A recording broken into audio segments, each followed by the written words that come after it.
Salut à tous, on se retrouve aujourd'hui pour une vidéo review de matériel. Ça va parler caméra, objectif. J'ai récemment mis à jour tout mon setup photo et vidéo et je vais partager avec vous un petit peu mon ressenti sur chaque objectif et sur la caméra après plusieurs mois d'utilisation. C'est parti.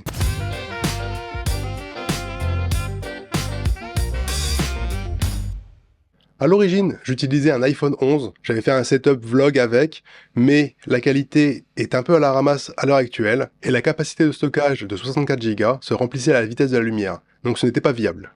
Je suis ensuite passé sur une GoPro 11, qui est une bonne caméra en soi, mais qui possède beaucoup trop de limitations à l'usage. J'ai fait une vidéo dédiée à ce sujet-là, je vous laisse le lien en description. Équipé du Media Mode, on a un son correct. Avec le Volta, ça augmente un peu la batterie. Par contre, il y a beaucoup trop de bugs. Le logiciel est vraiment mal fait.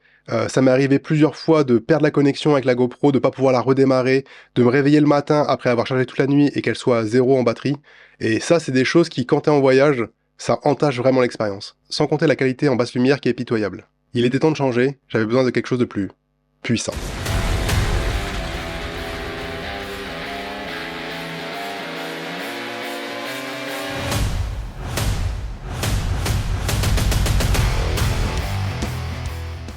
Voici le Sony FX30, c'est mon nouveau bébé, j'ai commencé à l'utiliser depuis maintenant 6 mois, en complément de mes autres caméras depuis mon voyage en Espagne, et je l'adore. C'est le plus gros modèle chez Sony, possédant un capteur APS-C stabilisé, et il fait partie de la gamme cinéma. Il faut savoir qu'il y a actuellement deux tailles de capteurs principales dans les appareils photo, il y a les APS-C et les full frame qui sont un peu plus grands. Les gens ont tendance à préférer le full frame parce que le capteur est plus grand, les pixels sont donc plus larges et peuvent capter plus de lumière. Potentiellement, on a une meilleure qualité d'image. Mais les appareils sont beaucoup plus chers et les objectifs aussi. Une autre chose importante à noter, c'est qu'avec un capteur APS-C, on va avoir au niveau de la focale, quand on utilise un objectif, un multiplicateur par 1,5. Ça veut dire qu'un objectif 20 mm va apparaître en 30 mm avec un capteur APS-C. Certains ne recherchent pas cela. Pour moi, c'est un point positif, parce que je souhaite entre autres faire de la vidéo animalière, et donc ça me donne une focale plus grande. En résumé, moi je l'ai acheté pour plusieurs raisons. Déjà, c'est un capteur APS-C, ça me permet d'avoir une très bonne qualité sans avoir le prix des full frame. Il est possible de filmer en 4K 60 images par seconde et même en 4K 120 images par seconde. Ça, je souhaitais vraiment cette feature pour pouvoir filmer de l'animalier au ralenti. Les équivalents full frame chez Sony, ça va être l'A7S III et le FX3 qui sont 2 fois plus chers. Le format du boîtier et les outils fournis sont 100% adaptés à la vidéo. On va avoir du focus picking, on va avoir l'utilisation de LUT, le log performant, des profils d'image très intéressants. Et pour finir, un des points qui était très important pour moi, c'est le temps d'enregistrement illimité sans surchauffe, qui est le cas avec cet appareil car il a un petit ventilateur intégré. Il y a beaucoup d'appareils qui sont beaucoup plus compacts. J'avais auparavant un ZV-E10 qui au bout de 10, 20, 30 minutes se mettait à surchauffer dès qu'on filmait en 4K. Ça peut vite devenir problématique. Il n'est pas exempt de défauts évidemment, beaucoup lui reprochent de n'avoir que l'écran et pas de viseur électronique. Personnellement, ça ne me dérange pas parce que j'ai jamais eu d'appareil photo avec viseur électronique, donc je m'habitue et je suis très bien comme ça. Il y a cependant un autre gros point noir qui, moi, me gêne beaucoup plus, c'est le fait de ne pas pouvoir prendre de photos en rafale. On peut prendre des photos unitairement, par contre, le mode rafale n'existe pas. Et c'est une mesquinerie de Sony, parce que le capteur peut le faire, le hardware peut le faire, c'est juste un blocage logiciel, uniquement parce que la caméra est dite ciné. Et je trouve ça un peu aberrant. Surtout lorsqu'on sait que l'A6700, qui est sorti récemment avec le même capteur, propose le VF et le mode rafale, en proposant approximativement les mêmes modes vidéo. Cependant, je ne regrette pas mon achat, je préfère cette caméra qui est dédiée vidéo, avec tous les outils qui sont fournis, mais si vous souhaitez une caméra de cette gamme, posez-vous la question de savoir est-ce que le FX30 ou l'A6700, lequel vous convient le mieux. Pour accompagner un appareil comme celui-ci, j'ai dû m'équiper d'objectifs. Je souhaitais expérimenter plusieurs types de production, je suis donc parti sur 4 objectifs bien différents afin de couvrir l'ensemble des longueurs focales. On va commencer par le Sony 11 mm 1.8, c'est un objectif ultra grand angle, très lumineux, qui est adapté pour tout ce qui est photographie d'architecture, tout ce qui est astrophotographie. J'ai eu l'occasion de l'utiliser dans ce contexte-là en Espagne, vous pouvez voir le résultat, il y a eu quelques retouches sur les photos. Il est aussi très bien adapté pour du vlog, avec un 11 mm à bout de bras, c'est très confortable de pouvoir avoir son visage et tout le plan derrière. Je trouve qu'il a une très bonne qualité de photo, il n'a pas beaucoup de distorsion malgré son ultra grand angle, et j'apprécie beaucoup l'utiliser, malgré le fait que ce soit quelque chose de circonstanciel. Mon deuxième objectif est un 18-50 de chez Sigma, avec une ouverture de 2.8. C'est celui que j'utilise actuellement pour tourner cette vidéo. C'est un objectif lumineux à ouverture fixe, malgré son zoom. C'est un petit zoom, on va pouvoir faire à 18 mm du facecam à bout de bras, ou alors commencer à zoomer plus sur des sujets en montant à 50 mm.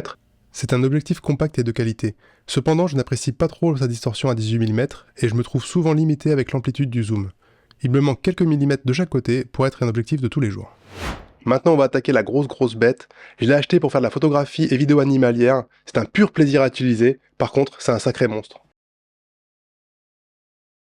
Le Sony 200-600 sur un capteur APS-C, ça fait un 300-900. C'est presque un télescope.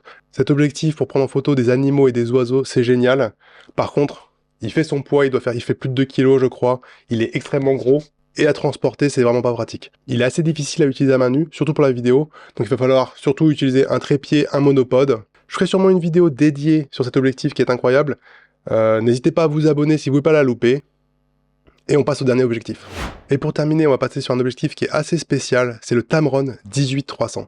Cet objectif a une ouverture assez médiocre, de 3.5 à 6.3. Par contre, son intérêt réside dans son facteur de zoom, qui est incroyable. On a dans cet objectif entre 18 et 300 mm, ce qui va permettre d'atteindre beaucoup de types d'utilisation. Si on le place sur un APS-C, ça fait entre 27 et 450 mm. 450 mm, c'est énorme, on peut quasiment faire de l'animalier avec, et pour une taille qui est très contenue. J'ai acheté cet objectif surtout pour voyager, parce que j'aime pas changer mon objectif en permanence, c'est lourd, c'est un peu galère. Et ça, c'est un objectif qui est vraiment pour tout faire. On va pouvoir faire du grand angle, faire du portrait, faire du paysage, faire un peu de téléphoto sur l'animalier. La qualité n'est pas la meilleure. J'aime pas spécialement le rendu du bokeh et la luminosité est assez limitée.